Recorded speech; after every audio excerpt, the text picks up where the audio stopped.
And before I go further, I just want to continue with a minute of silence, if we may stand up, because in the last couple of days we have lost a number of citizens through many situations, including accidents.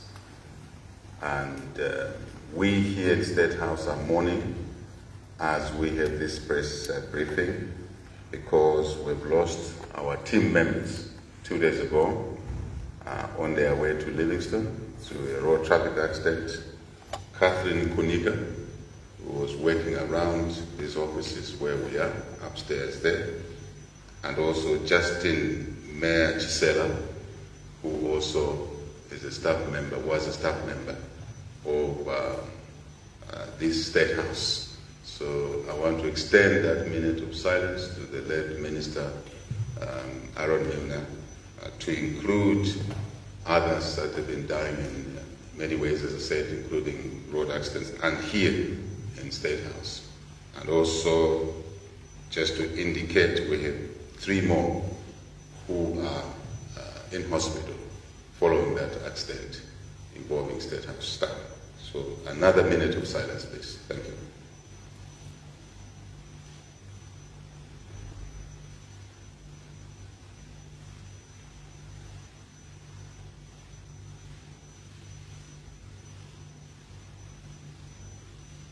You may take your seats. Thank you very much. Thank you, colleagues. Thank you very much. Just to acknowledge the colleagues that are here today, the ministers that are here, Secretary to the Cabinet and his deputies, permanent secretaries, senior government staff that are here, and obviously that includes State House staff, colleagues from the media that are present. You're welcome to this morning's briefing. And let me start by first appreciating that, or reminding ourselves that on the 5th of June, we had a press briefing right here. And amongst the things we discussed were issues around the disaster and emergency declaration and what we as a nation should be focusing on. I did cover a number of other things, the media will remember, but one of the key things was how we move towards protecting our citizens from going hungry, number one.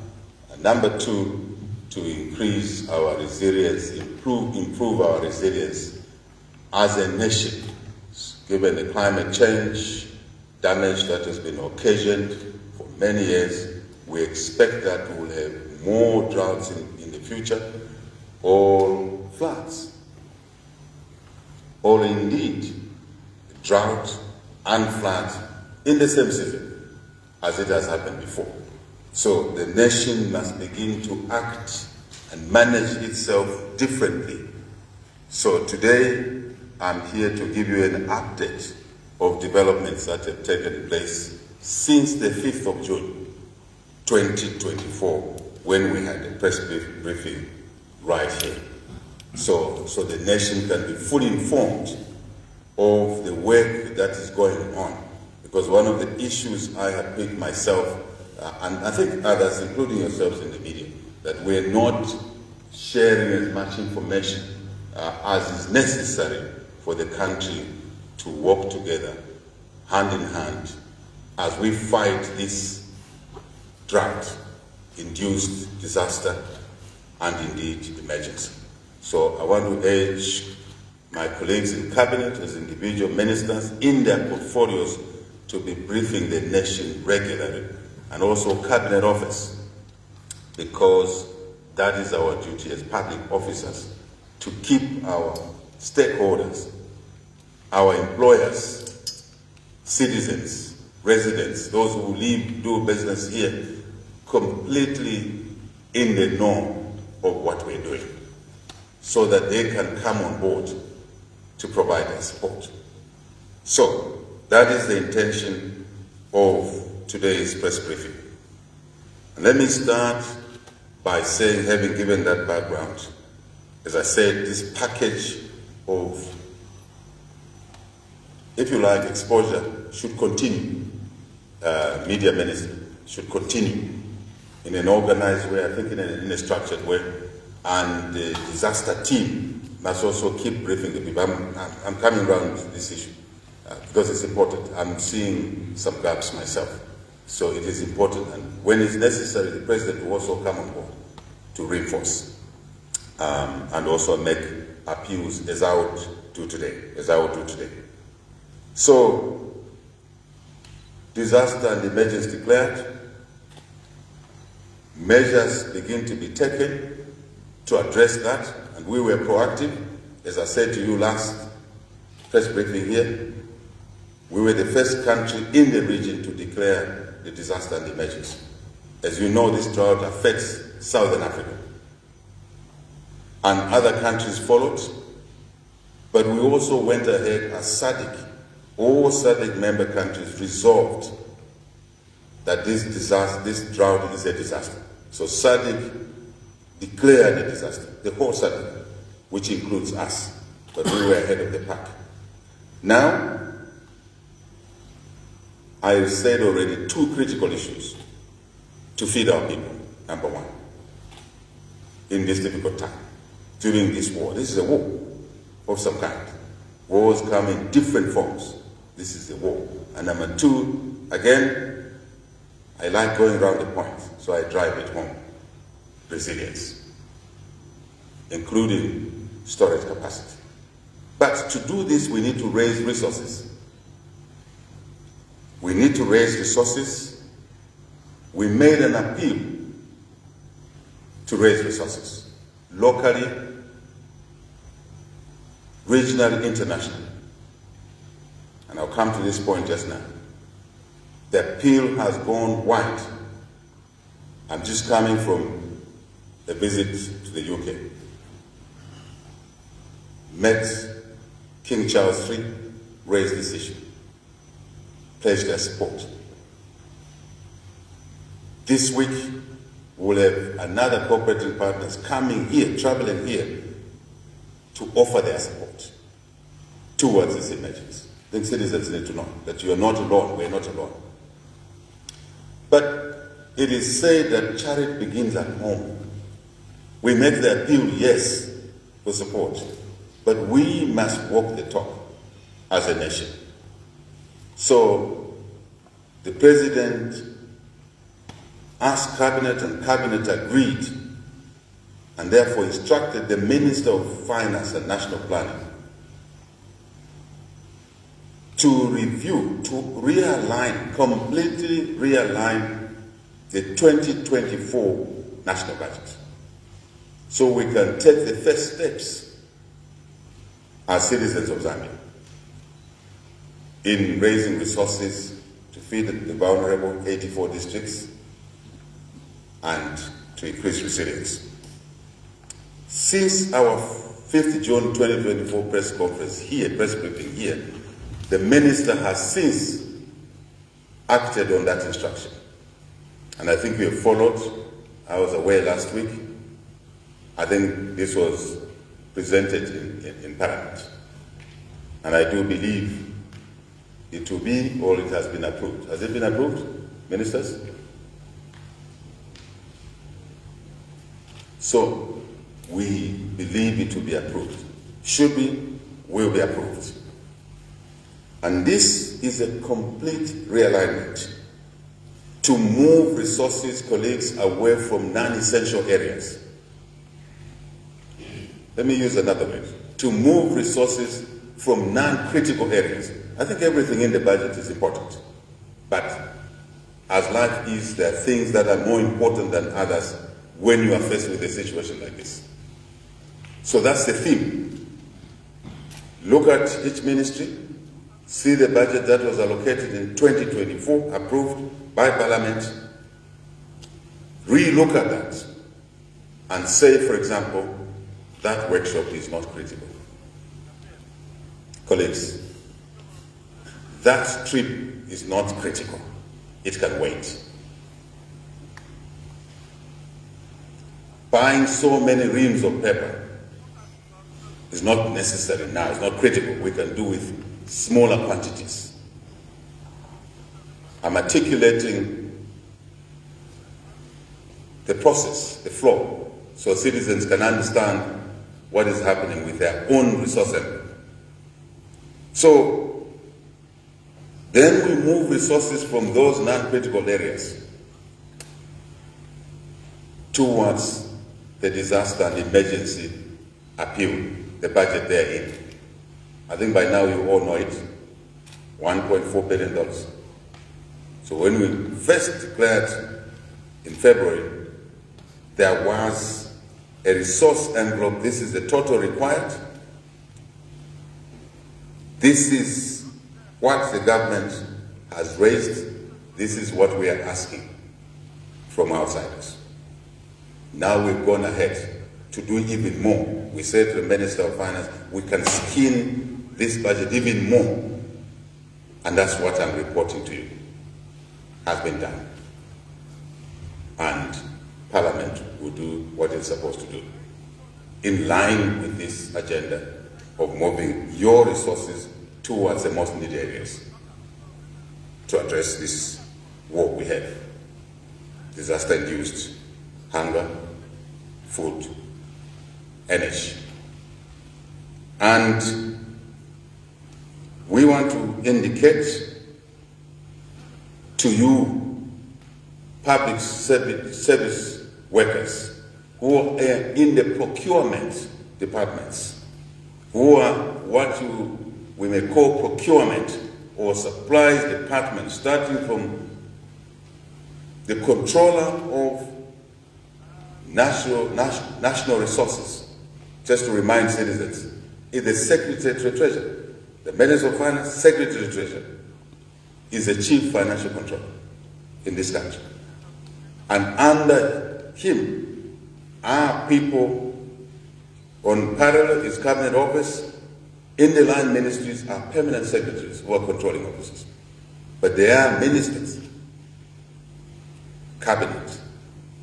So my direction, not an appeal, on behalf of the people of Zambia, all of those that sit in the procurement units must continue to rationalize on the resources that have been left even in the budget, the scheme budget, so we can continue to create savings and move those savings towards supporting the disaster and emergency declaration. A bit of detail, but you need to know. So that's the direction. And citizens, government, citizens through the government will not tolerate abuse of public resources. And there is a particular ministry where action has already been taken, not mere talk, to basically act on those procurement officers who want to continue with old habits of overpricing and other evils. That's the message I'm giving to citizens. So your money should be better looked after ordinarily, but more importantly, now and going forward. There's no turning back. This will change the way we do things. Drought will change the way we do things in this country, the way we allocate resources in this country. So any deviation from three principles, buying principles, right cost, number one. Number two, the quality must be right. Number three, deliver on time, will be basically a cause for administrative action or prosecution. And I said last press conference, when that happens to one of us, we should not be sympathetic to those people. On appeal of political allegiance, no. On appeal of ethnicity, no. on appeal of religious affiliation, no. None of those things will apply. The rule book will be rigid going forward. That's what you do as a leadership in an emergency. So, we as a country are walking the talk, and that's why the global community is responding positively to our appeal. Because you can't make an appeal and yet you want to buy VXs for public sector officers, ministers, judges, parliamentarians. It's not right. I must tell you, part of the reason I don't use the Gulf Stream is this. I knew this way ahead, that you can't throw extravagancy when you are reconstructing an economy, where still now you have a drought. The two do not work together. Leadership must be by example at all levels, but also working for the public sector. It even obligates us to do even more. And my appeal is to the private sector as well to institute prudence measures. Because remember, the public purse gets its money from the privates through taxes and other revenues. That's a connection. So the whole country must be in a feeling of the state of war. Colleagues, that's the first thing I'm briefing you today on.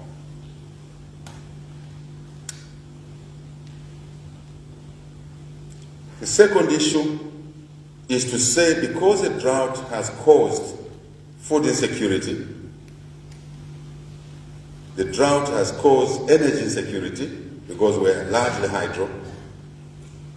The drought obviously has caused insecurity on drinking water for human, animal,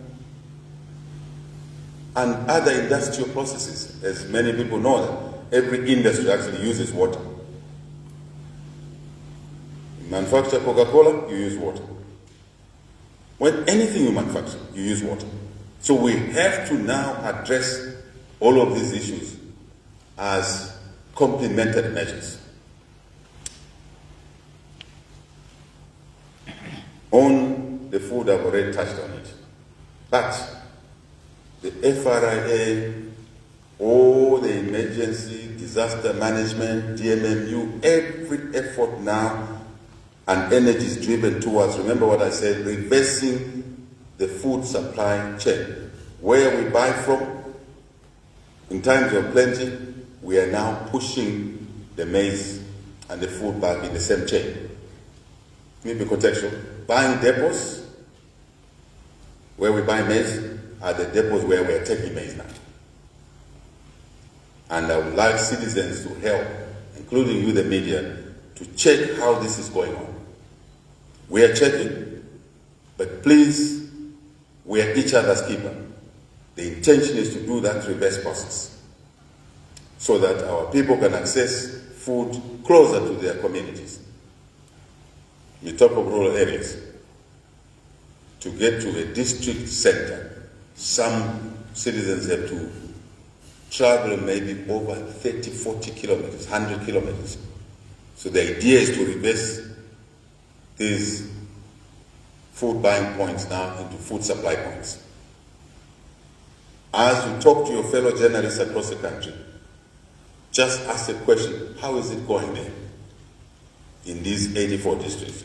Cabinet office, I would like media, I would like the nation to know these 84 districts on the back of their palms so that they can help us monitor and check. We are doing our work. Please, I don't wish someone to say after this press briefing, the government has abrogated its duty to monitor. No, we're doing that, but I'm asking for extra eyes. I hope we're together here. Extra eyes, because you're citizens. This is your money after all. This is your money. This is your resource after all. So that's what I'm asking. And also to continue enhancing the partnership on what we call national service, correctional services, milling companies, plus aligned millers, private millers that have agreed to work with the public sector millers to alleviate on the side of the milling supply. I thought you needed a brief on that. Water, water. There is now need to ensure that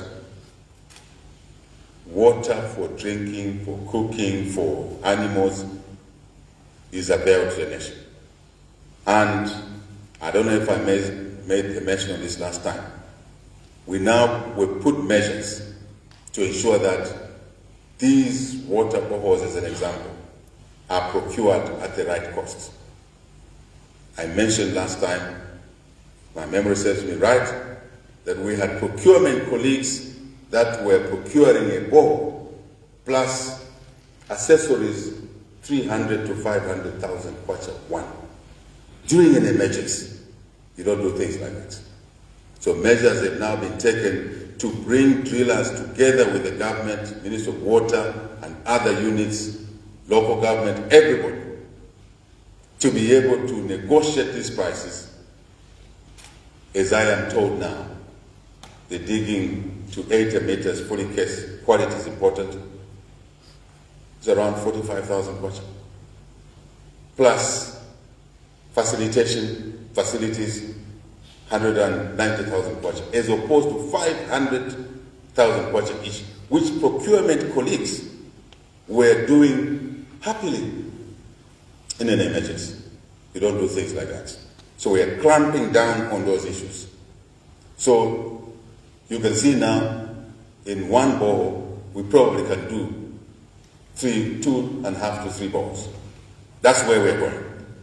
And there will be no letting off on this. So we can do more water facilities. It will go for dam construction and for other things around there. Very important, colleagues. So this water issue is important. Water is life. If we don't provide water, it becomes a challenge. So that will apply to other water harvest facilities, requirements, dams, weirs. Get what we want, quality is right, the cost must come down. What this drought has shown to us in public sector, even you the citizens, is that we have been wasting money in this country for many years. We have been extravagant in this country. This will not continue under this leadership. For me, it actually confirmed my suspicions when I was still in opposition, that the country was wasteful. That's why we're not growing as much as we should have grown, given our resources. So this drought is a slap in the face to accelerate the work we should have been doing 40 years back, which we didn't, including just the concept of water harvest, driving us into where we should be, irrigation agriculture. I'll come to that. Energy. I'm here to say to you, following since the 5th of June 2024, as of today, we have put in place more measures to support our fight against the drought and the emergency. In summary, the energy team has been working day and night, including myself. We work weekends. Even when we're out on duty out there, we work because technology allows us to be working on the same assignment at the same time, even late in the night. It's a work culture this country needs. That's the work culture this country needs. All of us, public sector, private sector, media. But this briefing also helps to report things correctly. Where there's a vacuum, since nature doesn't allow a vacuum, other things take precedence, less than the correct information being shared. So the energy team Energy team, Ministry of Energy, ERB, Energy Regulatory Board, ZESCO, private power producers. I can talk to you specifically about CEC. By the way, CEC is partially owned by you. Government has shares in CEC. The work that CEC is doing is part of the government program. I want you to know that. Because I'm reading, as I told you, I scan what's going on. People isolate CEC as independent of what the government is doing. That's not true. That's why you've seen me going to CEC to officiate at the 30 megawatts power station solar, at 60 megawatts. I'm there. That's part of us. Remember, CEC was hyped out of ZCCM, and government retained some shares in there. So it's our institution. But the good news is that it's taking a private sector management drive. Fantastic. So, experts, energy experts, we in the government are working through an energy committee. And this energy committee has been directed and is working on specific measures that will help alleviate this crisis. Such as what? Such as what? Measures meant to ensure uninterrupted power supply, unlike what is going on now, to hospitals, key installations. That's what we're working on now. Quite advanced. As much power must be available within the context of the shortage to hospitals. Imagine a situation that there's an operation going on in a hospital and there's a load shedding, power goes off, and someone is on the operating table. Will that person survive? Colleagues, citizens. So your government is saying this is not to continue. Hospitals, institutions, we start with the public hospitals, but also private hospitals must fall in line. Health centers must fall in line. Imagine a premature child on the oxygen machine. And that oxygen machine is propelled by the energy. And there is load shedding. That child will die. We should not allow, and we will not allow those things to happen. So the President has clearly directed that this must be addressed like yesterday, within the shortage. Security installations, water utilities. If there's no water in the locations we live, we'll create new problems. Disease burden. So that's, since we met through here, 5th June, these are the measures we're now putting in place. And I've asked my colleagues to work night shifts to burn the midnight candle. That's what we're doing in there.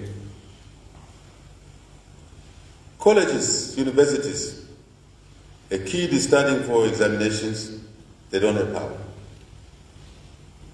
We have to deal with this issue within the context of shortages. But these public institutions we're dealing with, but private institutions, they are asked to fall in line. Because education here is public and private, as hospitals are private, public. For the public pace, we focus on those immediately under the purview of government. The team has been directed and are working on what we are defining now as lifeline power supply for small businesses. In the compounds, for example, they consume very little power. Should they suffer the load shedding as others who are consuming more power and can afford? That's the question. The answer is no. So we're looking at lifeline power supply for small businesses that are negatively impacted by this energy security occasioned by the drought. Colleagues, this is an update to you and through you, the nation. Burning the midnight candles to address these issues. That's the brief I'm giving to the nation as your servant. In order to do what I've just described, we need to address this third area I'm bringing today, the energy generation side. Measures that have been taken, yes. On recalling some of the power we're exporting, yes. We've done already. I've heard people 3 days ago talking about it. Government has done it already, ahead of that talk, because of the work we are doing in the Energy Committee. I think you heard of the 100 megawatts. We don't inject any increase in the cost of doing business.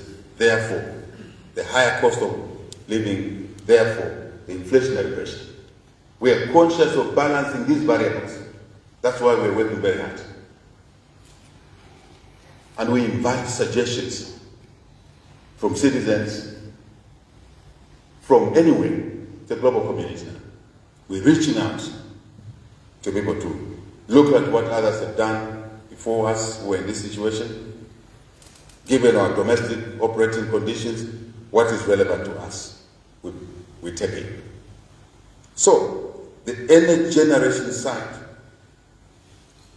as we recall some of our exports, and we do it in a civilized way, because we're increasing supply to surpass demand. When we're in that position, we need to export. That's why we have the Southern African Power Pool, to and fro, buying from each other. Now we're working on the interconnected Tanzania, East Africa, so we can buy and sell from each other, depending on who is in a drought, who is in a difficult situation. That's the way the trade goes. Congo, Zambia interconnected, increase it. Zambia, Malawi, Mozambique interconnected. Zambia, Angola interconnected. Things we're working with. But back to the supply side. We have put in place measures, citizens. Open access to be operationalized. Meaning whoever generates power here can send it to a customer there. In between here, there's a ZESCO transmission line. ZESCO is now obligated to carry that power. Before, ZESCO had a choice to carry that power or not. That choice has been taken away from ZESCO. They have to carry that power from generation point to the consumption point, where it's needed. Be it a small restaurant in that corner, be it a hospital in that corner, be it a water installation in that corner. That power must move, open access to operationalize. What else are we doing?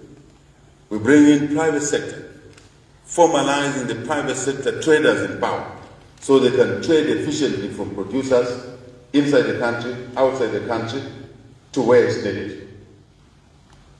Again, 3 principles. Quality of that power is important.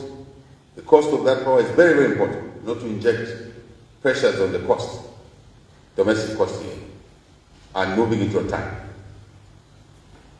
Those are the measures we've taken, we are making them available to you and known to you, so we can communicate to each other properly.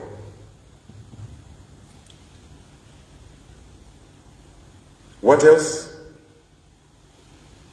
Very important development, citizens. Net metering. Net metering. Let's stay alive in this conversation.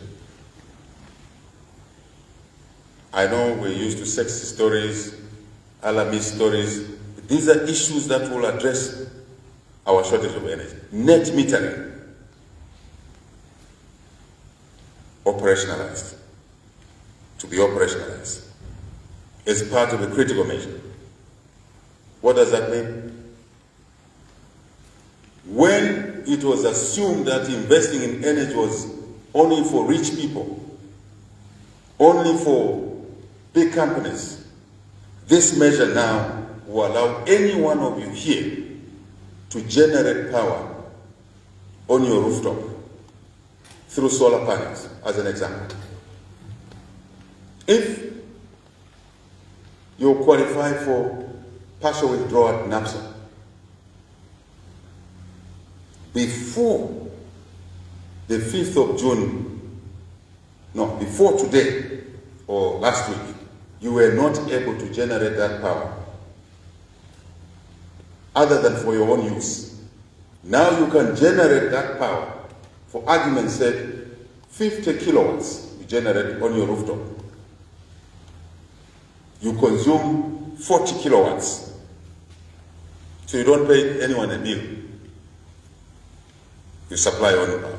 The difference, 10 kilowatts, you can sell it to the grid now. First time ever in this country. This is long overdue. Your government is implementing this.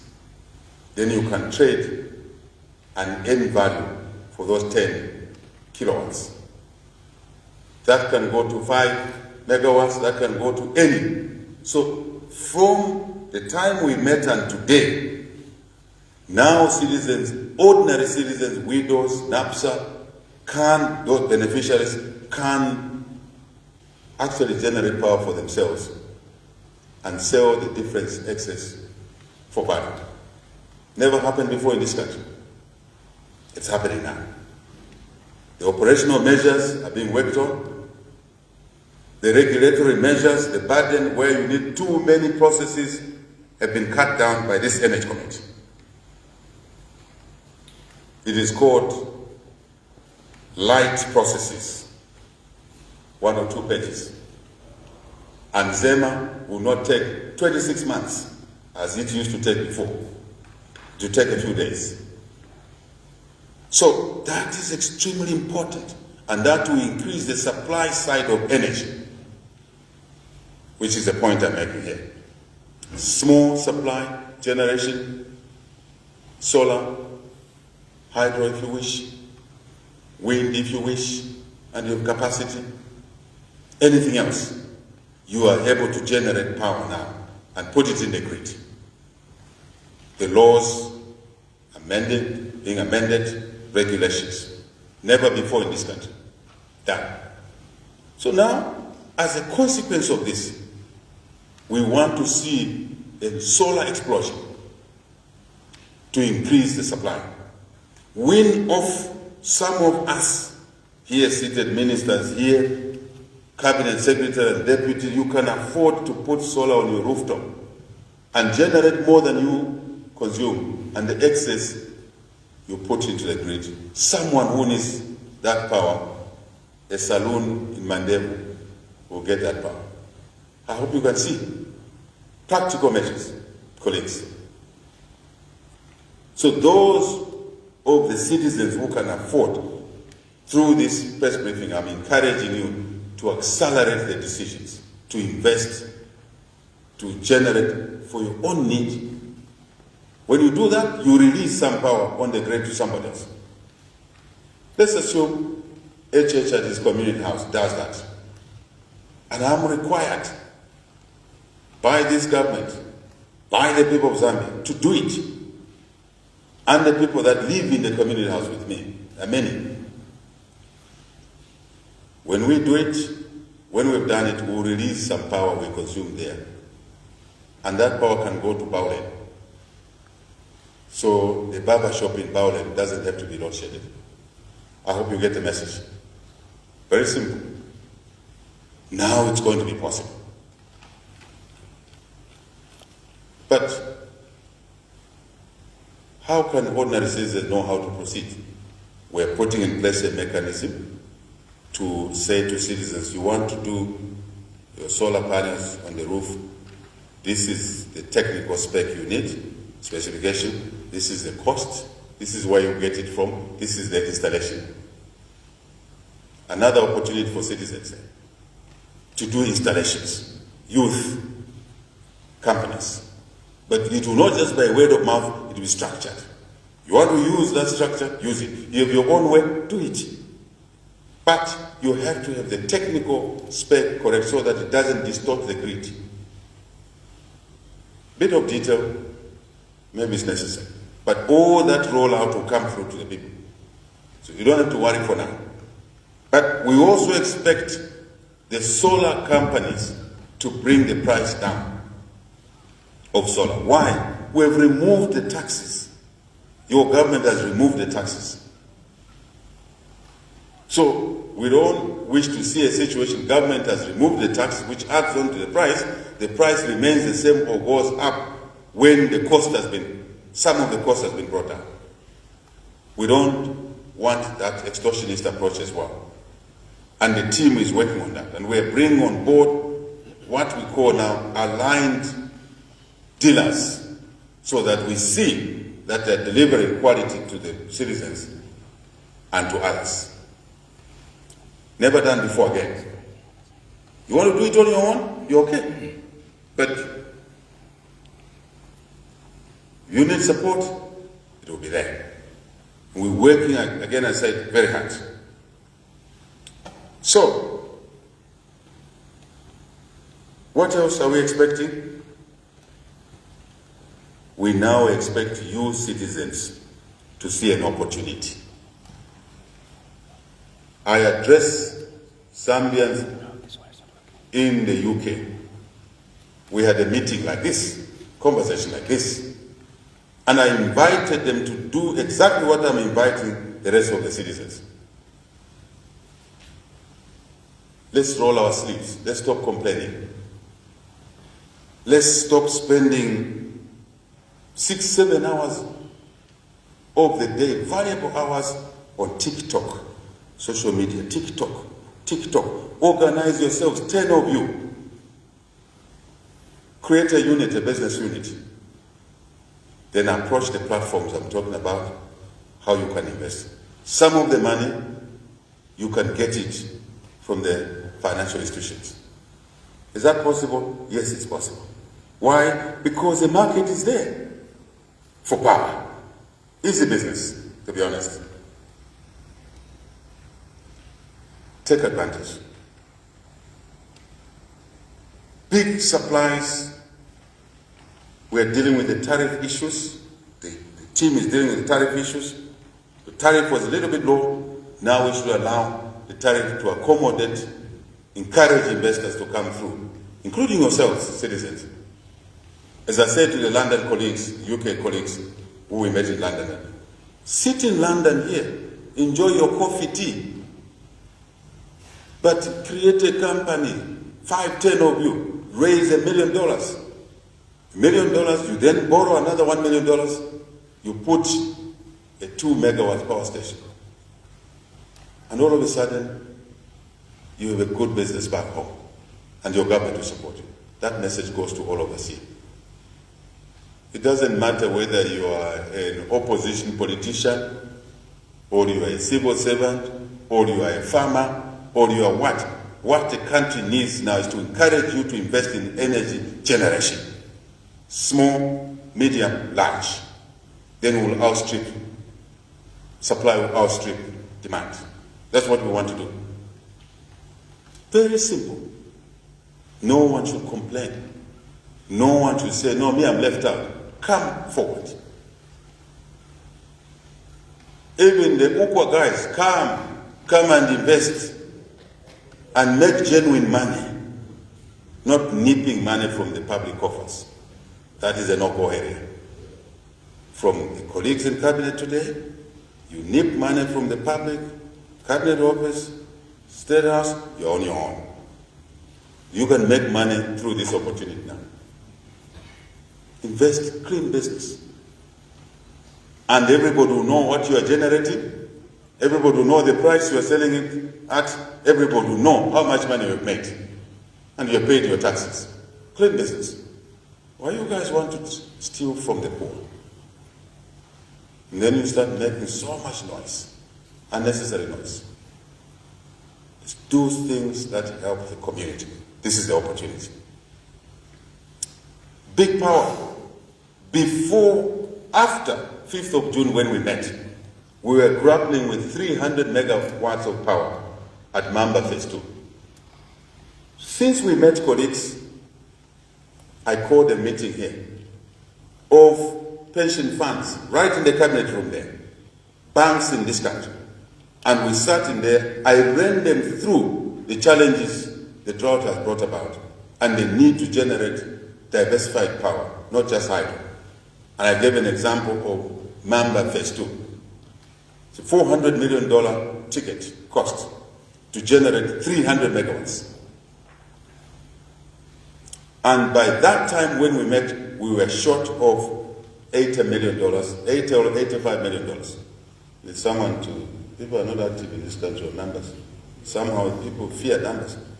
Numbers make life easy. You don't cheat with numbers. Words you can play around, and if you speak nicely, you can cheat people and get away with it. Numbers you don't cheat anymore because they're exposed. I think it was 80 what? $80 million. Thank you. Who is answering that? I want to see. Chito, you should have been answering much bigger. He's working with me on that in the NHA. So we're short of $80 million. I called these colleagues, we worked through lunch.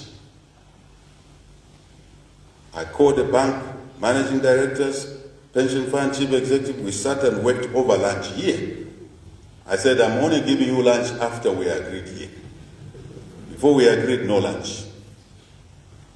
We reached agreement that they, after I made an appeal, President made an appeal, they will find the $80 million within a week or so. To lend, not to give for free, to lend. Colleagues, after that, the meeting broke, they came in this room for lunch. By 20 hours that day, we had raised $90 million in this country, not outside, to support these measures. And today, Mamba Phase 2, I believe, will be signed in a few days from now. Financial closure will be achieved. Is that correct, Jide? It's called the convening power. That's how you use the president. Not sending wrong information on TikTok about the president being a Mason. Again, the same subject over and over. I go to Harriet Watt, I get my doctorate. People say, did you see the picture behind it? I don't own Harriet Watt. It's owned by the British, it's been in existence for 200 to 300 years. University, very reputable. You're a young guy, you want to do your studies there, that's one of the universities. I go to Oxford, I make a presentation, someone says, did you see the pictures around? Oxford has been in existence for 300-400 years. Now, is that what we should spend time on? Honestly, colleagues,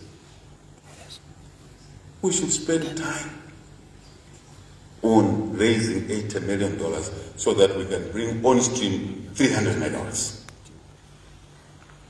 And I've rolled my sleeves. This president works. Whether you like him or not, this president works. And he expects the cabinet to work, expects permanent secretary to work, public procurement to work. Every citizen must work. We became a lazy country over the years. We must replace laziness with hard work, smart work. We raised $90 million in one shot here. And the rest is detailed now. And Mamba will announce soon the commencement of construction. I will leave it for that day. Today I've made a point that you can raise money, you can also gear, meaning you can borrow some money here in the economy, and we'll facilitate that. It doesn't matter, as I said, if you are Ukwa, you have a project, bring it on board. It will be looked at positively.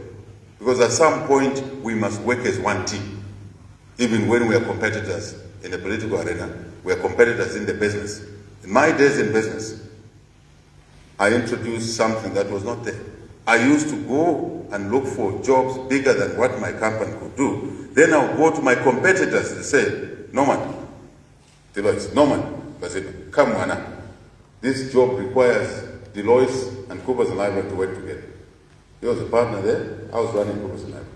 First time, they see these two boys who are supposed to be competitors are actually working together on one assignment. Different mindsets. Totally different mindsets. That's what we want this country to see. We can argue on certain things. On this, over the drought, we should not argue. We should not exploit the drought to create trouble. We should work together. That's what the media must send a narrative on. You see some deviant individual trying to create confusion because of the drought, remind them that here you are supposed to work together as a nation. That's what we did. After 5th of June, what other measure did the energy committee take? On the supply side, brought in the dollar energy company, brought them here. Said, guys, we have an issue here, supply. I'm glad to tell you that since the 5th of June 2024, we've now reached an agreement with dollar energy. Correct me if I'm wrong, Chicho? Am I right? Yes. To bring on board a supply of 105 megawatts. Tick that box. Tick that box. Since we met on the 5th of June and now. Concluded outstanding issues. There were a number, long checklist. I said, one day I brought a meeting here on the Saturday. I prayed to God, today is my worship day, but forgive me in advance. I'm going to work on the Sabbath. We had a meeting here before I left for London. One of the items we unlocked right here, just a couple of days ago, was in dollar energy. And today, I'm happy to report to you that 105 megawatts must already it's already being fed in the grid. You can confirm that? Say it with government? There it is, the nation. Hard work, intentional work, directional work, not noise, not shouting at people, no, engage people. We have 105 megawatts in the grid now. And that's why you heard me talk about lifeline supply to small barber shops, supply to hospitals. That's why I can now confidently talk about that. What else did we agree? We agreed in the Energy Committee to blend the tariff. Generator A may be generating at 16 cents per kilowatt hour. Generator B may be generating at 9 cents per kilowatt hour. Don't worry about the definition, just catch the figures. 16, 8, maybe you're bringing power at 17 cents. We now have instructed the Energy Committee to technically look at what is called blending, mix, and then be able to supply the tariff to the hospitals, to the colleges, to whoever, farmer, irrigation, mines, at a balanced tariff, which is fair. So again, doesn't inject too much high cost, which will increase the cost of living through the inflation injection from energy. It's a complicated process, but we're working on it. And it's my duty to inform the citizens that this is what we're doing, so that they don't think that we're just making statements. No, we're not making statements. We're working very hard, and we invite all of us, you, whoever out there, to bring proposals better than what we are putting on the table ourselves. And we'll take them on, as long as they help the situation in the drought.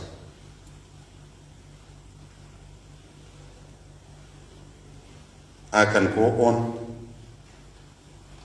I think I've made a point of, since we met here, what have we done? What have we concluded? What are we still working on? A lot of other things. There's a lot on the table, but we'll be informing you as we move forward. So, I've touched the budget realignment, 2024, to walk the talk, to raise money. I've touched on the water supply, importance of water supply, harvest for various needs, including irrigation agriculture. I've touched on the energy priorities, and the generation side and the trade. I've touched on the various projects. Some of them are sizable enough, like Ndola Energy, like Mamba Phase 2. But we are now inviting any one of you to make these investments. And will be supported, wholly supported. This team will support you. This president will support you. 1, 2, 3, 4, 5, 6, 7, 8, 10 of you. You create a unity, you want to produce 100 kilowatts, only 100 kilowatts. This team will support you. Where you fall short, we'll direct you that you can go to NAPSA, you can go to APSA, you can go to Zanapo, and we'll talk to Zanapo on your behalf, if you need us to do that. This should bring Zambians together, rather than dividing them, honestly speaking.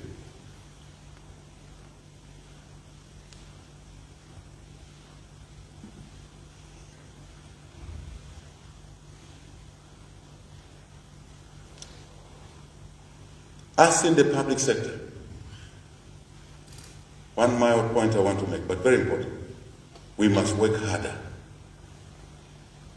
This fellow here was brought up in a culture of hard work. And I know you are. You were brought up in a culture of hard work. Let's use this culture, this art of hard work. President, ministers, cabinet office, permanent secretaries, driver. You're supposed to deliver something somewhere, deliver it. You will find your family there. They'll wait for you. Deliver it. You are supposed to sign a document to conclude a transaction to assist alleviate on the drought and emergency. Sign it. Don't sit on it. You're supposed to have a board meeting. You are ERB. Let me just give you an example. I'm very proud of what the reorganized ERB did. I called them to that Saturday meeting here. And we made resolutions on these things I've told you. Blending, net metering, right? Open access implementation. And some of those things sat in the Energy Regulation Board. We met on Saturday, the new chairman,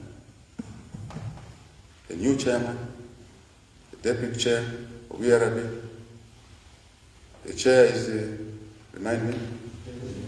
James Mann. I said to James, in that meeting, James, who is a colleague, and to the ZESCO managing director, I said, you boys, they are men, but they are friends. I said, you boys have to work as twins to solve these problems. We don't want to hear the board is pulling its legs, the management is pulling its legs. The following day, on Sunday, ERB had a board meeting, colleagues, to approve the decisions we made on Saturday. Within 24 hours, they had a board meeting to approve. It hasn't happened in this country. The work culture was that if you are a utility, a public institution, you are cabinet office, you will meet on Monday. Things will wait. Icona, Mr. Kango, nothing will wait. Minister Foreign Affairs, Minister Mines, Minister Media, nothing will wait. That's the direction from the president. Things that could be done yesterday. An ERB board met on Sunday to approve as a regulator. So today I'm able to announce these things, as I returned only 3-4 days ago, doing excellent work for the country. If I'm not mistaken, the official meeting with the UK Crown was last done by KK in 1983. You can correct me. I'm not talking about meeting the Prime Minister, meeting them. I'm talking about having an official meeting with the Crown. Since 1983. This is the second. I stand to be corrected. I beg your pardon. And you see the support. Shortly after that meeting, the British government immediately announced that they will support us in this emergency to help construct the Zambia-Tanzania interconnector, $15 million. Colleagues, these things are not jokes. This is serious business. I used to tell you in the opposition that running a country is not a job, it's not a game, because people used to call politics a game. I refused then, I refuse now. Politics is serious business. $15 million. I don't know if you've been communicated to already. The communique is coming. That's not a joke. First Minister Scotland, more support were organized, including drought disaster support. Please follow. My team will give you the details. Encourage Zambians to invest more. Please follow them up. Action points. Hakuna kulala. Being Minister of Foreign Affairs is a serious indictment to hard work, even at 02 in the morning, because of time zone differences. We work.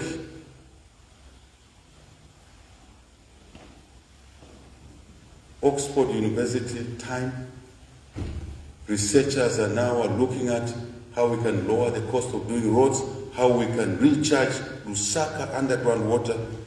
Excellent student, brilliant student, genius young man there, who is doing a research, and I was made to meet these guys in Zambia to improve the aquifers as we respond to the drought situation. That was what we were doing at Oxford University, in addition to me presenting a paper there. Good discussions, all intentional, all geared towards solving our problems. Now we've agreed there again. Minister of Education was there. A menu of actions we're taking there to quickly take in the research outcomes from there, and other investors, including Harriet Watt. We've agreed a mechanism to utilize the research and technological advancement there to help us solve our issue, together with domestic research results. That's not a game. You can't call politics a game. You can't, colleagues. You shouldn't. So I'm back. ERB was able to take decisions on Sunday. Ordinarily, they will say, no, we'll issue out a call out to directors, and the law says you need 30 days before you convene a board meeting. I'm nullifying those things. It's for you, the Minister of Justice, Ministry, the Attorney General, to deal with those issues. You can't deal with those issues in an emergency. You can't say we can only meet after 30-day notice. 30-day, people will die of thirst, right? So that is the message I'm delivering to the country. We have a lot of work to do. And civil servants, public officers, Mr. Kangwa, we should be working 24/7 every day. The President is taking the lead. You must do the same. Ministers must do the same. Everybody, including a cleaner, must do the same. And I'm inviting the private sector to do similar things. If they're not already ahead of us, I believe they're ahead of us, but we want to basically work together at back. As a consequence of that, you heard me say that work is not 8 hours to 17 hours. That's hanging around. We expect work done all the time. Mr. Kangwa, Secretary of Cabinet, I'm overriding your decision. From today, civil servants who have access to transport must have that access to transport 24 hours in a day.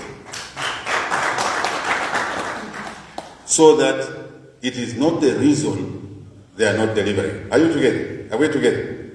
It's not the reason they are not working because, no, I couldn't respond to this because I've been told by Secretary of Cabinet that I parked my car and I can't use it.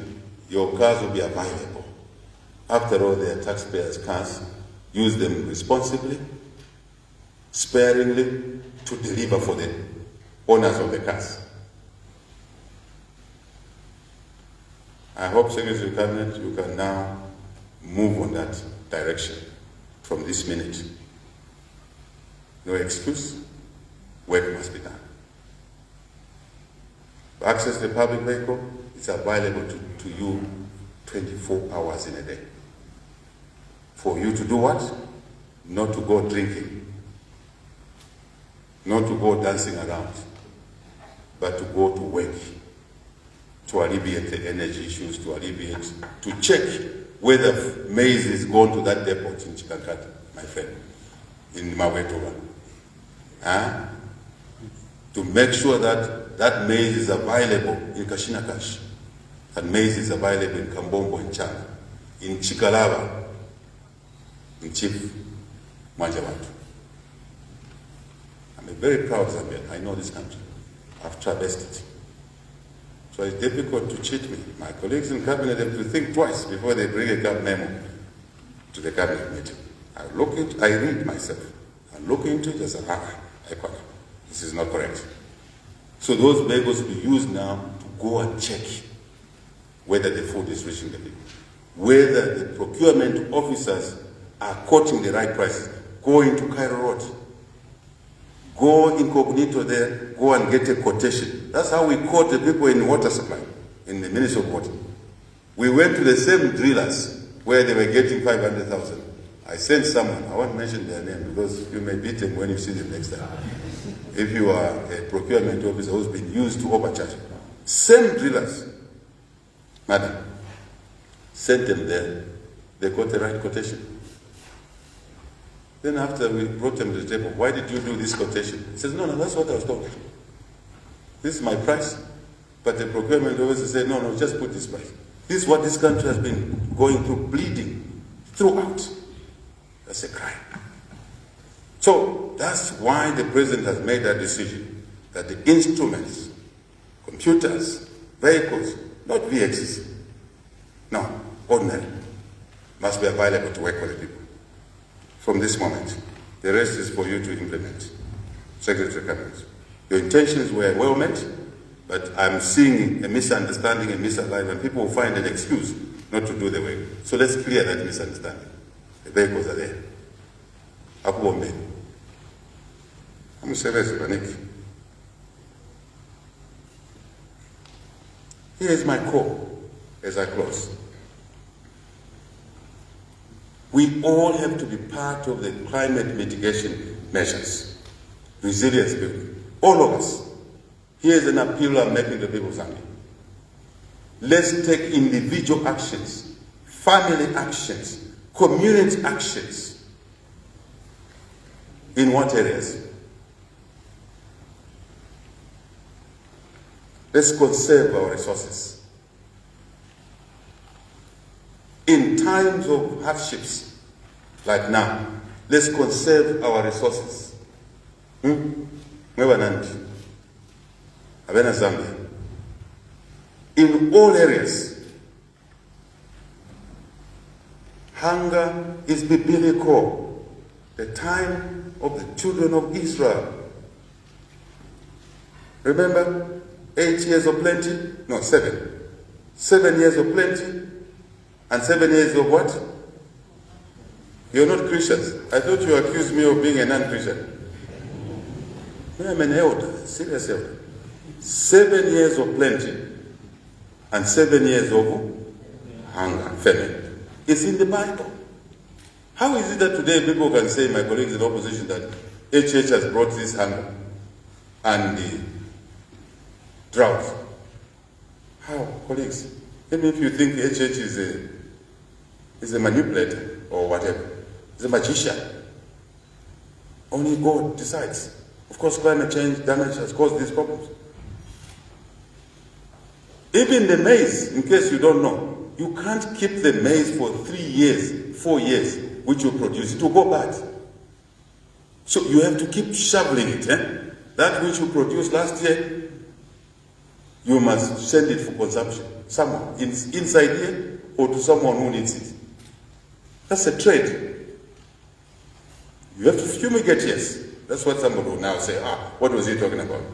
Please, I was brought up in that environment myself. Let's keep maize banks. Let's conserve food. At the household level, let's conserve food. Keep some for the family. Don't sell everything. That's my appeal. Food. Let's conserve it. Let's cook what is enough. Let's not cook more than what the family members consume and the rest you throw away in the bin. That's what you do in times of hunger. Find times of famine. That's what we do. Biblically, historically. Can we do that? Let's conserve water. Let's conserve energy. Don't leave the lights on. When you go outside your room, switch off the lights. Whether it's your own generated power, since now you become power producers yourselves, madam. It's not a joke, it's serious. Just imagine, you can become a businesswoman generating 100 kilowatts. And you use 30, 40, you sell 60. COVID. Conserve it. Why? Because someone else needs it. Conserve energy. Switch off the lights. Buy, what are they called? Energy saving bulbs. Remove those bulbs. Let's use gas cookers. Electric cooker stoves consume too much power. Let's switch to gas stoves. Again, the energy team I talked about is working on those application measures to make it easier for households to replace electric cookers with gas cookers, which is even cheaper. Conserve resources. Conserve grass, trees. Please stop seeing people burning grass, even in the compound, small area, burning trees and grass. You're exacerbating the climate damage. But that grass could have been eaten by an animal. You burnt it. Let's stop burning bushes. Responsible conduct. That's my appeal. And many other resources. You remember last time I had to send Zav to go and put out the fires in the Kafir flats. They went to Luang, to Lukanga, and also we're looking at Bangwelo swamps. Bushfires all over. What is it? What is this culture of waste? Yes, we are acquiring bad habits. That's my appeal to citizens. Conserve the little we have. My last appeal, we need unity in this country. Nobody wins with divisive talk. Insulting each other, name calling. I watch. Outside I smile. Inside I say, what is this all about? Let's support each other. As we are seated, three of you in that column, in that row, and there. Support each other. Different ministries there. Support each other. Support each other. There's value in doing that. Unity of purpose. Working together to go through this waste drought. And from there, build a culture of hand-holding. Families. Husbands, look after your wives. Work with your wives in conserving food in the house. Wives, look after your husbands. Children, look after your parents. Parents, look after your children. It starts there in the house. Let's reduce wastage of resources on self-aggrandizement. Excessive alcohol, excessive smoking, excessive indulgence, restraint, unity, leading to restraint, responsibility. And we shall overcome. We shall succeed. We will come out of this drought stronger than ever before. As a Christian myself, the Bible is clear. God selected you today to be the journalist you are. To be the journalist you are. It's God's design. Because they knew that they would need somebody like you during the drought who will report positively and in a building way. Negative stories, forget them. Don't give them legs to stand on. Just forget them. You see they will die out after a short one. Drive the positive stories. God knew that you should be the journalist in this media house today and tomorrow. And that goes for these ministers, colleagues in cabinet, that goes for this fellow here. God cannot give us a load we cannot carry. So he says, he gives us a load he knows we can carry it. If we don't carry it, we're lazy. We're not working hard enough. So we will carry this load, working together in love, in unity, not insults, not abuse. Finish. That's my message today. That's my concluding message today. Open our arms, support mechanisms, changing the laws and regulations, getting people to meet in the night if it's necessary. The mindset of resolution of problems or challenges. That's what I ask the nation to do. That's it. The rest is mundane. The rest is detail. Keep this positive mind. And I made this comment at Oxford and Harriet Watt, that no one should be held back by their past.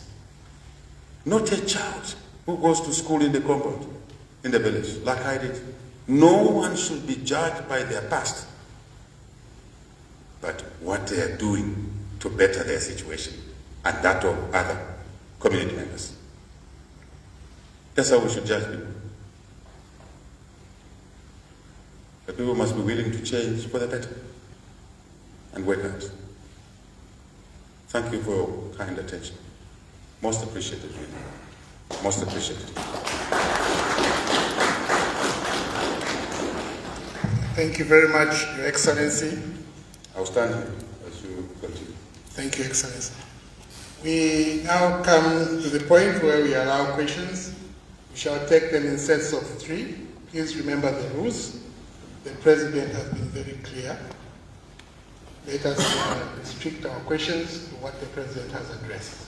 I'll give you the floor. Go ahead. Thank you, Excellency. So we can have the first set of 3? Yes, we stick to the issues. Only what the President has addressed. I'll have the lady in front and yourself.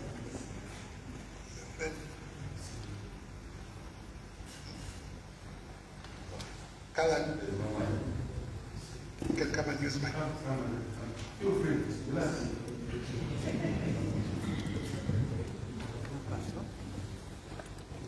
Good morning, Mr. President.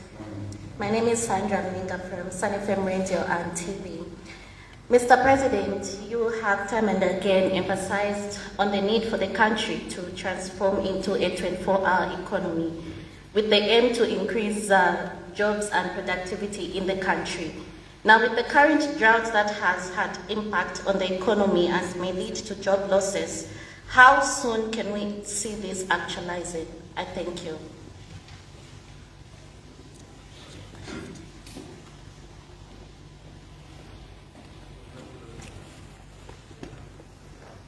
Good morning, Mr. President. My name is Masao Mukwaya from ZNBC. Mr. President, there's an emphasis for people to invest in boreholes as an alternative source of water. But then, on the other hand, WAMA recently cautioned that majority of the boreholes in Lusaka and 5 provinces risk depleting groundwater. In the short term, what interventions are available? Thank you so much.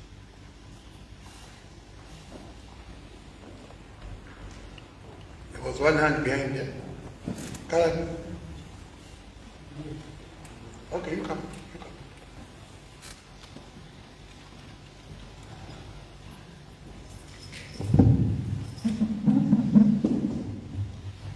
Morning, boss. My name is Kalan Hichilema from the news. Mr. President, you've talked about the power connector between Tanzania and Zambia. This project was started some time back in 2018 by the Patriotic Front government. I'm saying the project was started 2018 by the PF government from Iringa, somewhere there, coming all the way into Zambia, but never took off. And meant to believe they got a loan, and the project itself was projected to get $540 million US. You've spoken about the $50 million support from the 15. Thank you so much for the correction, sir. $15 million. I just wanted to find out the total cost which you expect to spend on that project. I'm asking because indeed, sir. Sure, sir.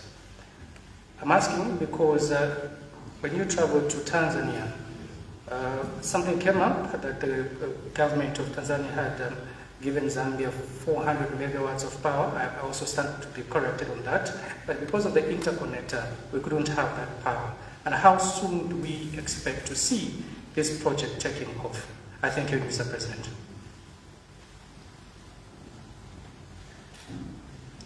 Thank you, Excellency. You may address the three questions.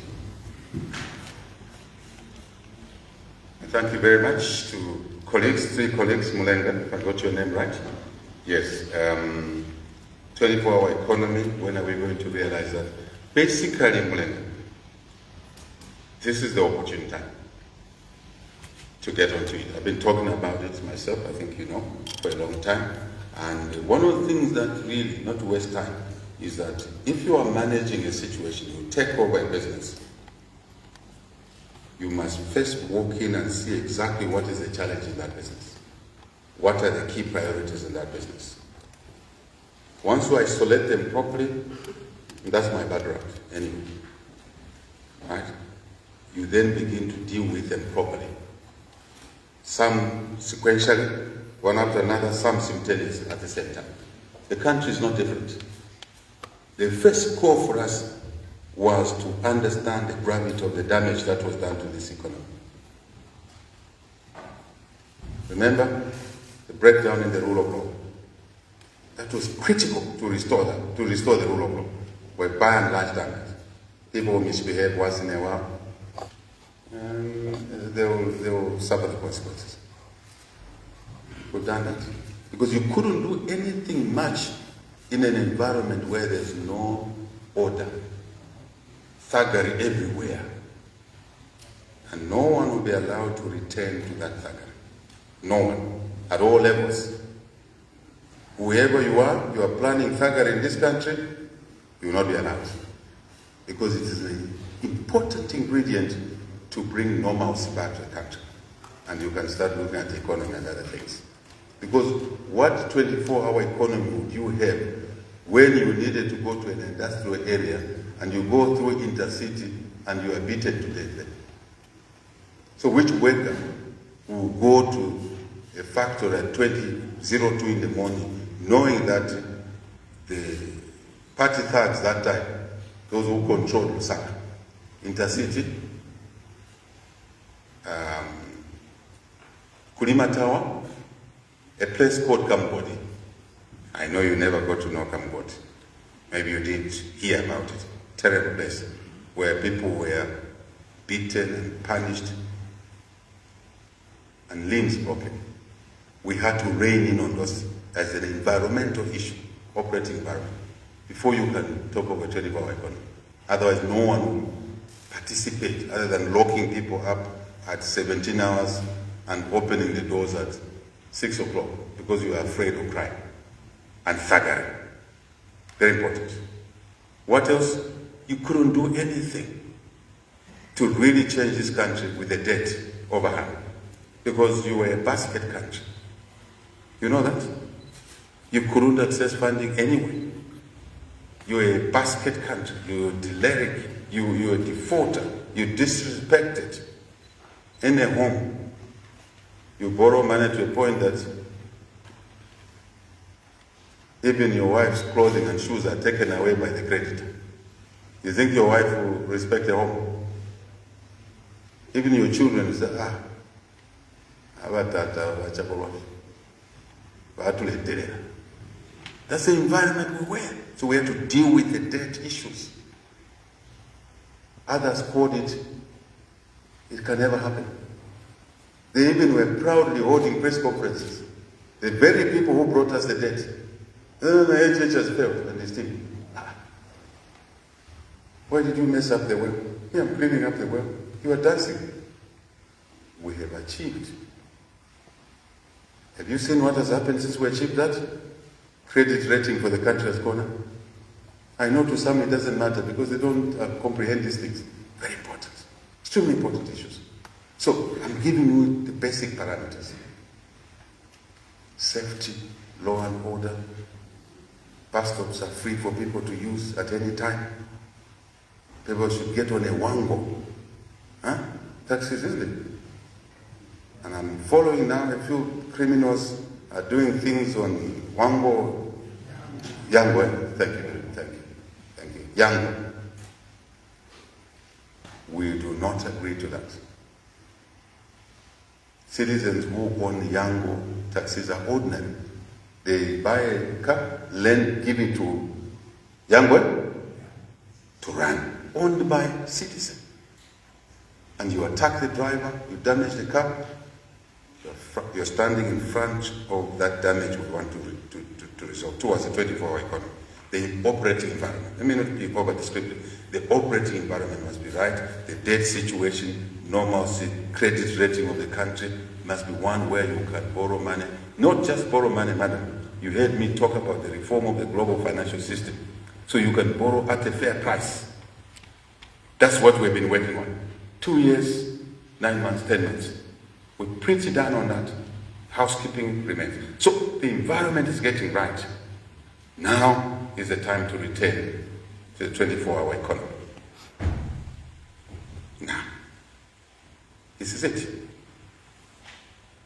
I didn't tell you something we agreed in the Energy Committee. We agreed, madam, that we understand the power, energy markets, Southern African power. You were talking about it on television a few days ago. Yesterday. I watch. You did well. I watch. But I said, let's mention this.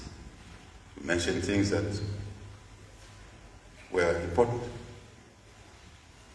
In that Energy Committee, the measures I was just outlining to you here, we have included what we are saying, opportunistic buying of energy. In the night, the energy is cheaper in the whole Southern African power.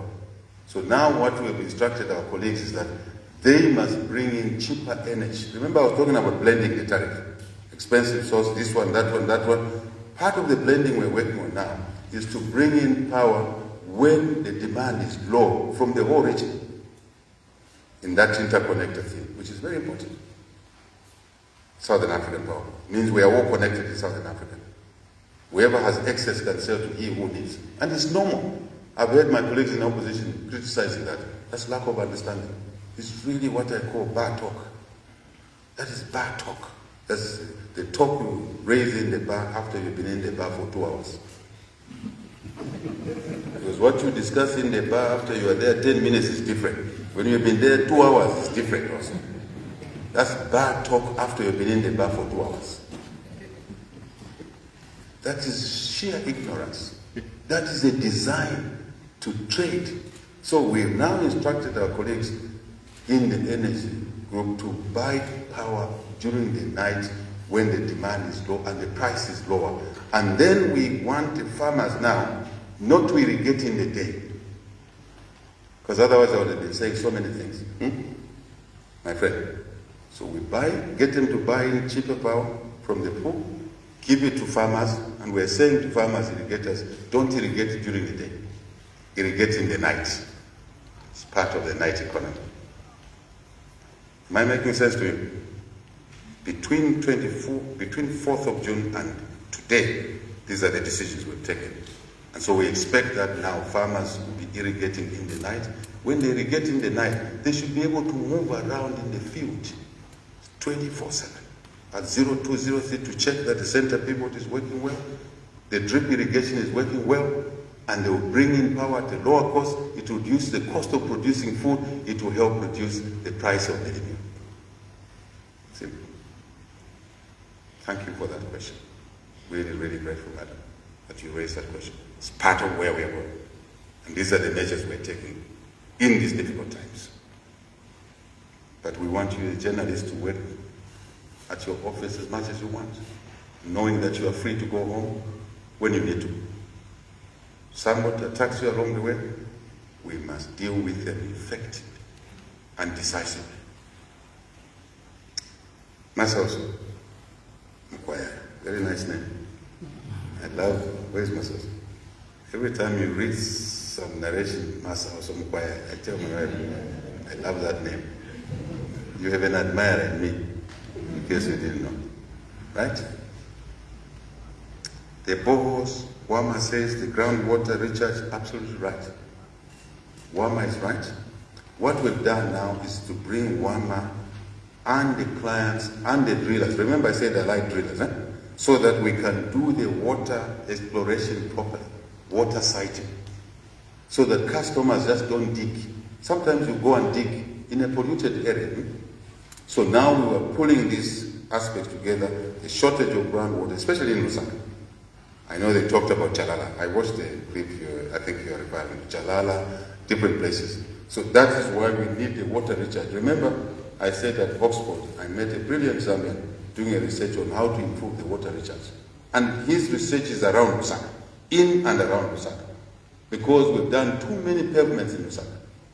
He was even saying in his presentation that we need to ask households to keep the pavements only where it's necessary. The rest they must break the pavements and allow the grass and permeation. Are we together? To recharge. But it's also drought injected. But even the little rain is not going under in Lusaka. It is flooding away. That's why you see floods of late. He gave me figures, very good graphs. And I just held my mouth. I said, can you now work with Wama? He says, okay, they're in touch, but they are slow. And I made a point to him. I got my team to make a point that I will follow up that matter with Wama so that we can get guidelines to allow the aquifer to recharge. We believe this season we may have better rain, but if we are ready for that, we then can have a bit more recharge. Where I live there is a recharge area in a way. Why do I say so? Because the perforation and the permeation of water is fantastic. You get a heavy downpour, after 6 minutes you will not see any water. It's going under. But because we've left the vegetation. Have you been to the community house? You've seen the vegetation. And this chap was able to pick my place. He says, you see, HH, like your place, there's good permeation there. So I said, why? He says, you've left the vegetation there, you have limited pavements. Really? Research. And so the point, answer to your question, the challenge is there, but we can still drill water with expertise, guiding where we are drilling, how deep we go, how big is the bore. You can dig a 10-inch bore. You can dig an 8-inch, 6-inch, 4-inch, depending on the need. If it's for domestic consumption and it's for a small area, there's no need to dig a 10-inch bore. Those are the technical things I'm saying now. We'll be talking to each other. You, the customer, and Wama, and the drillers, plus the siting. But ultimately, we need the rain back, and we need to allow drainage. And the flooding issues in Lusaka will be ameliorated. Just imagine, double solution. So it's short term, longer term, because you asked what's the short term measure. That's the one. Longer term, we need to allow the aquifer to recharge. That's why we need also groundwater harvesting.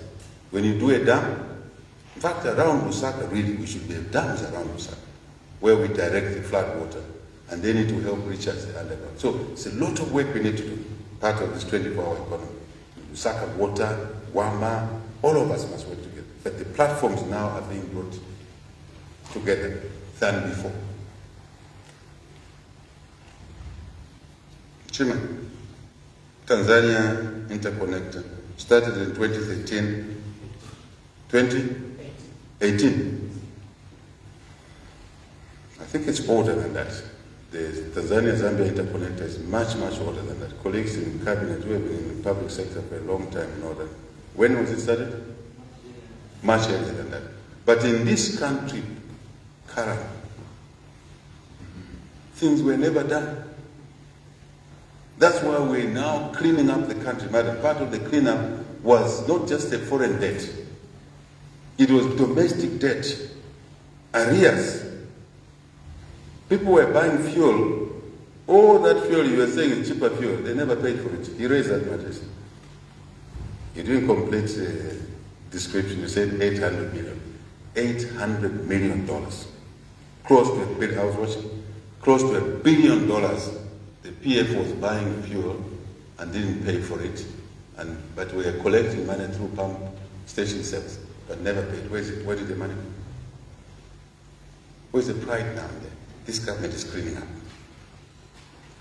As it was for the interconnector, we will check. These are part of the things we're checking. All money borrowed for particular projects, the audit will capture.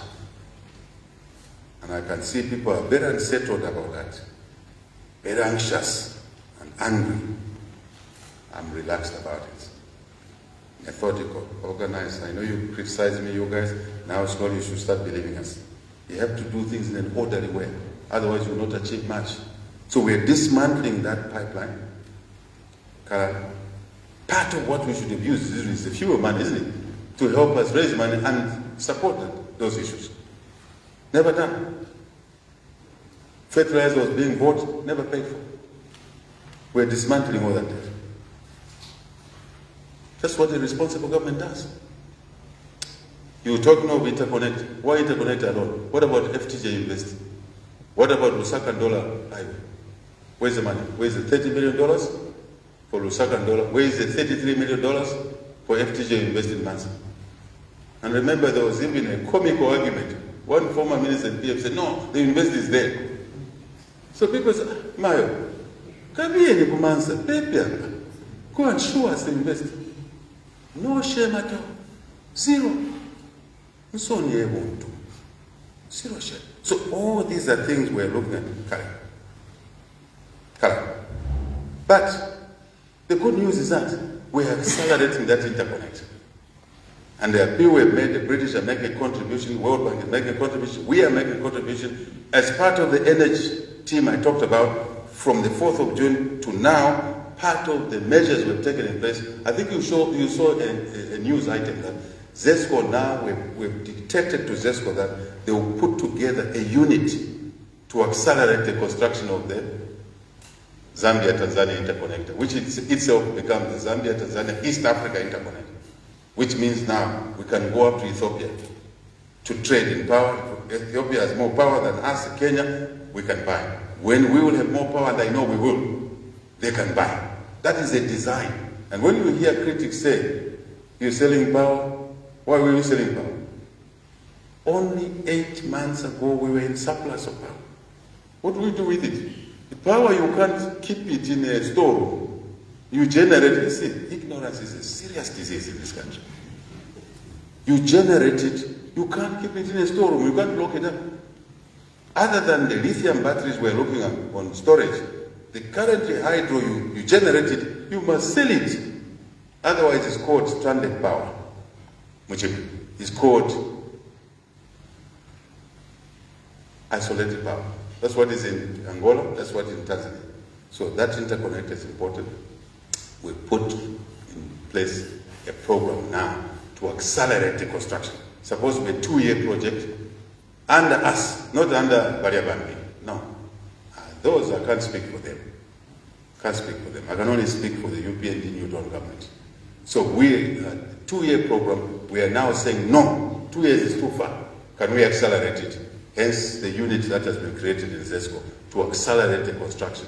And basically, I don't want to go into technicalities of what we're doing on the financial modeling. It's not necessary for the public. But it's important for the public to know that we are accelerating the work on the construction of the Tanzania-Zambia interconnector so that we can access the power. It doesn't matter too much current whether it's 400 megawatts, 200 megawatts, at least we will be able to trade to and from. Today there's a lot of rain in Tanzania. Next year there may be a drought. And they will be looking at the same interconnector to buy power from us. So sometimes I listen to these arguments and I say, now, if people, blind people are trying to lead people, how does it work? Blind people have been leading people. So how does it work? I don't mean physical blindness. Don't misunderstand me. I'm not talking about that. I'm talking about ignorance. Ignorance leads people. How do you develop? That's what's going on. Sometimes we must reserve our comments. If you are not sure of the facts or technicality, reserve your comments. Don't make it, because you just expose it. But God works in his own ways. He allows people to expose themselves. And people can make a judgment. That is the interconnector story. We'll be looking into that. Thank you. Thank you very much, Your Excellency. Wish we could continue, but Your Excellency has engagements in Livingstone, and the people of Livingstone are waiting. So it only remains now to say thank you to Your Excellency and invite everyone to stand.